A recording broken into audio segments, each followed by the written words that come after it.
নমস্কার, শেয়ারবাজ থেকে আমি শাশ্বত মিত্র। আমার এডুকেশনাল চ্যানেলে আপনাদের সবাইকে স্বাগত। হ্যাঁ, একটা খারাপ দিন গেল মার্কেটের জন্য। কালকে থেকে একটা ছোট্ট একটু দিয়েছিল যে ইন্ডিকেশান যে একটু খারাপ হতে পারে মার্কেট। যদি আপনারা আমার সকালবেলা মর্নিং নোট দেখেন, আমি বলেছিলাম থার্ড এবং ফোর্থ উইক মার্কেটের জন্য খারাপ হবে। এটা সেকেন্ড উইক আর কি, সেই হিসাবে মার্কেটের আজকেই খারাপ হবে। তার কারণ হচ্ছে কিছু নিউজ এসছে, যে নিউজগুলো মার্কেটকে আরও বেশি নার্ভাস করে দিয়েছে। স্টক রিলেটেড নিউজ, আপনার বিশ্ব নিয়ে নিউজ। যেরকম আপনারা সকালে দেখেছেন কিনা জানি না, আমেরিকার একজন সেনেটর বলেছেন যারা রাশিয়া থেকে অয়েল কেনে তাদের ওপর 500% ট্যারিফ চাপতে পারে, এরম একটা বিল শীঘ্রই সেনেটে পেশ হবে, এবং সেটা তারপরে সবার ওপর যারা রাশিয়া থেকে তেল কেনে তাদের উপর 500% ট্যারিফ হতে পারে। যদিও 50% ট্যারিফের ওপর থেকে কিছু ট্যারিফই সে 500 হোক 100 হোক, তার কোনো মিনিংলেস এটা। কারণ এর ওপরে কোনো ট্যারিফ হলে সেই ট্যারিফে তো আপনি কোনো কাজ করতে পারবেন না। সেখানে 100 হলো কি 200 কি 500 কি 5000, আপনার কিছু এসে যায় না। কিন্তু এখনও তো পুরোপুরি ইউএস যত আমরা ট্রেড আমরা পাঠাই, এক্সপোর্ট করি, সেটা তো পুরোপুরি ইউএসের ট্রেডটা অন্য জায়গায় পাঠানো গেছে এরম নয়। ভারত চেষ্টা করছে বিভিন্ন জায়গা দিয়ে ইউএসের ট্রেডটাকে মিলিয়ে দেবার, কিন্তু সেটা এখনও হয়ে ওঠেনি। সেকেন্ডলি একটা নিউজ এসছে, দেখবেন মার্কেট চলাকালীনই বা কালকেই রাত্রির থেকেই ঘুরছে, যেটা একটু পোক্ত হয়েছে। সেটা হচ্ছে রাশিয়ান একটা অয়েল ট্যাঙ্কার নাকি আমেরিকা সেজ করেছে মাঝে কোনো সমুদ্রের মাঝে, এরকম একটা নিউজ ঘুরছে। আমি এটা কতদূর সত্যি আমি জানি না, আমার চেক করা হয়নি, সত্যি কথা বললাম। জাস্ট মার্কেটে আমার কাছে বিভিন্ন হোয়াটসঅ্যাপে এরকম একটা রিউমার অনেকে পাঠাচ্ছে বলে আমি আপনাদের জানালাম। এই ঘটনাটা আমি জানি না সত্যি করে কতটা ঠিক। সেকেন্ড একটা নিউজ, যেটা ইন্ডিভিজুয়াল স্টকগুলো দেখবেন আজ ভেল, এলটি, সিমেন্স এরা খারাপ হয়েছে। তার কারণ হচ্ছে চাইনিজ কোম্পানিগুলো এতদিন বার্ড ছিল ইন্ডিয়াতে, বিভিন্ন কোম্পানির বিভিন্ন রেগুলেশন ছিল, সেই রেগুলেশনটা একটু উঠতে পারে বলে আজকে একটা নিউজ এসছে, যেটা আমাদের এই ঘরোয়া ভেল, এলটি এদের জন্য, বিশেষ করে যে নিউক্লিয়ার যে প্রজেক্ট পাওয়ার প্ল্যান্টগুলো হবে তার জন্য একটু কম্পিটিশানটা বেড়ে যাবে।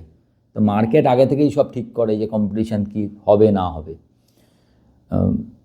আমি দেখবেন যারা আমার টেলিগ্রামে যুক্ত আছেন তারা দেখবেন 960 লেভেলে ভেবেছিলাম, এখান থেকে 900 থেকে 960 এই লেভেলে হয়তো মার্কেটটা কনসোলিডেট করবে। তার কারণ হচ্ছে যদি দেখেন লাস্ট 4 মাসে, আমি সকালবেলা মনে হয় আপনাদের যদি আপনারা ফলো করে থাকেন আপনাদের লিখেছি,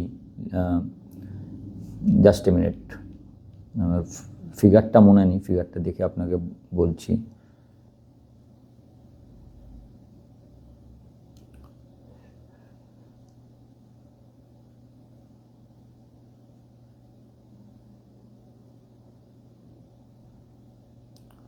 যে সম্ভবত 25,968, এটা মনে হয় আমাদের একটা 50 বা 100 ডে মুভিং অ্যাভারেজ। এর নিচে এখনও পর্যন্ত মার্কেট যায়নি আর কি।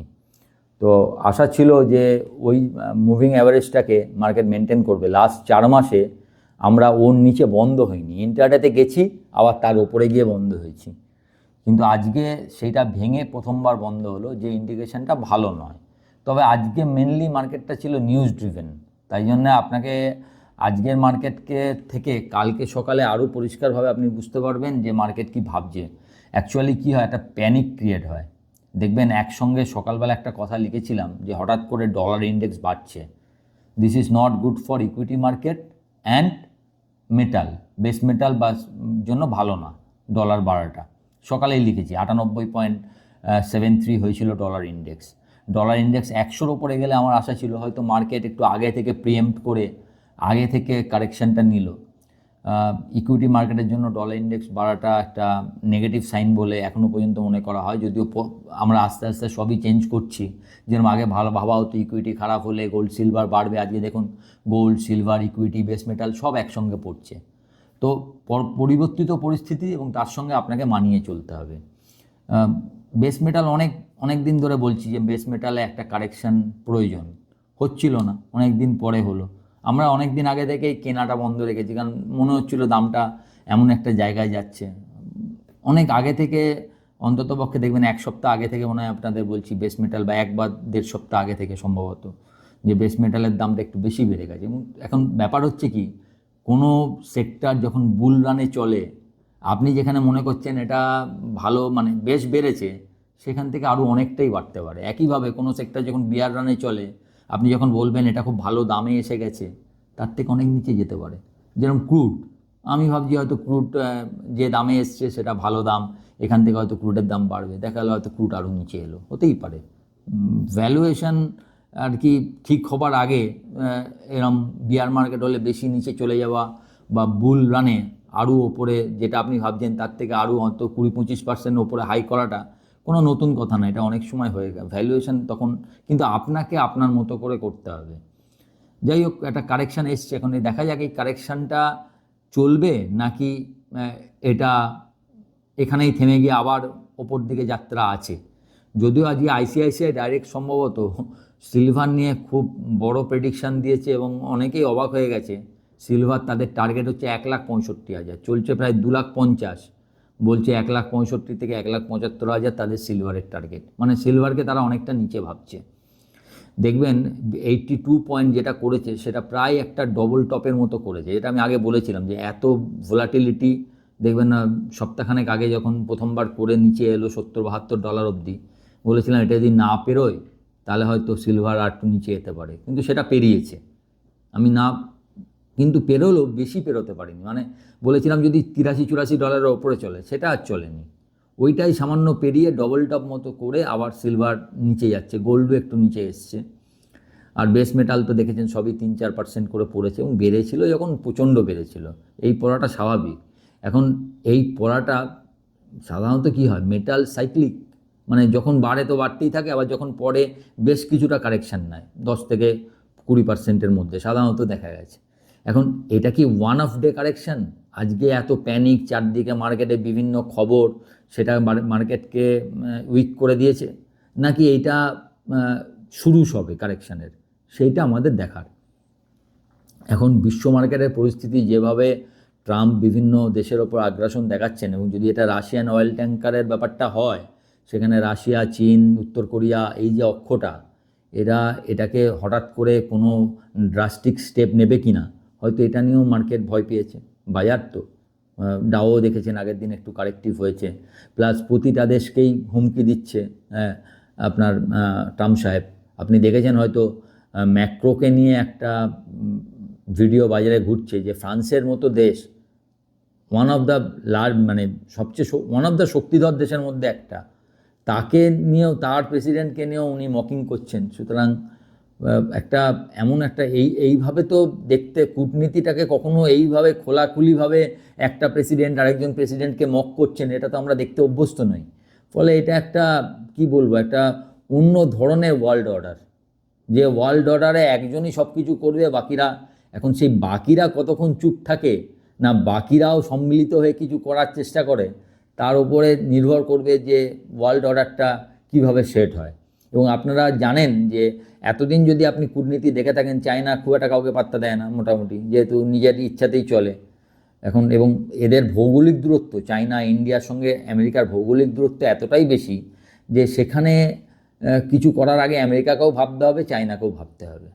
কিন্তু যে প্রেসিডেন্সটা আমেরিকা ক্রিয়েট করছে, যে আমার যেটা দরকার, এই ভেনেজুয়েলা, কালকে বলে যে ভেনেজুয়েলার কত লক্ষ ব্যারেল তেল এখন আমেরিকায় বিক্রি করবে, সেই টাকাটা রেখে দেবে, সেটা নাকি ভেনেজুয়েলার উন্নয়নের জন্য রাখবে। মানে সেটা সে আমেরিকা ঠিক যদি করে, তার বুঝতেই পারছেন, একটা দেশ, সার্বভৌম দেশ, হোয়াট এভার ইট ইজ, খারাপ হোক ভালো হোক, সেইটাতে আপনি তাকে নাই ভালো করলেন, করে তাদের হাতে ছেড়ে দেওয়া উচিত।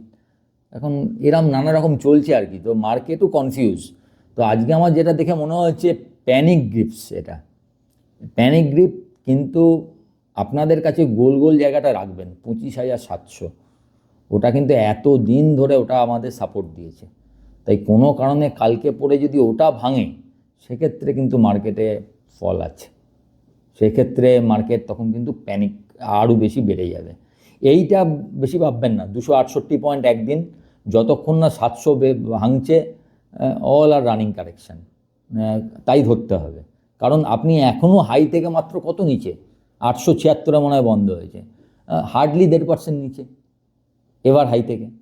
তো 1.5% কারেকশান তো এবার হাই থেকে যখন তখন হতে পারে, যে কোনো খারাপ খবর, যে কোনো নিউজ হতে পারে। কিন্তু এই নিউজটা একটা পোটেন্সিয়াল 5-7% কারেকশানের নিউজ কিনা ইন্ডেক্সে, সেটা বোঝা যাবে হচ্ছে যদি 700টা ভাঙে। সেক্ষেত্রে আপনাকে ধরতে হবে মার্কেট হেডিং টুয়ার্ডস 25,000-25,200 লেভেল, বা 24,800, যেটা আমরা মাল্টিপিল সাপোর্ট পেয়েছি 24,800 ওরম লেভেলে। এখনই এটা ভাবার দরকার নেই। এখনও স্টক মানে ইন্ডেক্স স্টকের দাম তো খুব একটা এদিক ওদিক করেনি। কালকে একটা মজা হয়েছিল, কালকে বড় স্টকগুলো পড়েছিল কিন্তু মিড ক্যাপ চলেছিল, আজকে আবার মিড ক্যাপে একটু সেলিং হয়েছে। দেখা যাক লাস্ট অবধি কী ধরনের ডাটা আসে, এফআইআরে কতটা বিক্রি, কী ডাটা, নাকি যা সেলিংটা দেখলাম তা সবই ট্রেডারদের সেলিং, ট্রেডার ভয় পেয়ে মার্কেট থেকে বেরিয়ে গেল, কোনটা? যদি এফআই বড় সেলিং হয়, যদি মিউচুয়াল ফান্ড বড় সেলিং হয়, সেক্ষেত্রে আপনাকে একরকম ভাবতে হবে। আর যদি দেখেন সেরম সেলিং মিউচুয়াল ফান্ড বা এফআইআই নেই, অথচ মার্কেট এতটা পড়েছে, তাহলে ধরতে হবে যে প্যানিক ট্রেডারদের মার্কেট থেকে বের করে দিল। সেক্ষেত্রে হয়তো আবার মার্কেট নতুন করে একটু এই জায়গাটায় কনসলিডেট করে ওপরে যাওয়ার চান্স থাকবে। তো লেটস সি, এখনই ভয় পাবেন না, কিন্তু প্রফিট থাকলে, যেমন ধরুন আপনি এতদিন ধরে আইসিআইসিআই ব্যাঙ্ক আজকেও ভালোই রয়েছে, খুব একটা কিছু হয়নি।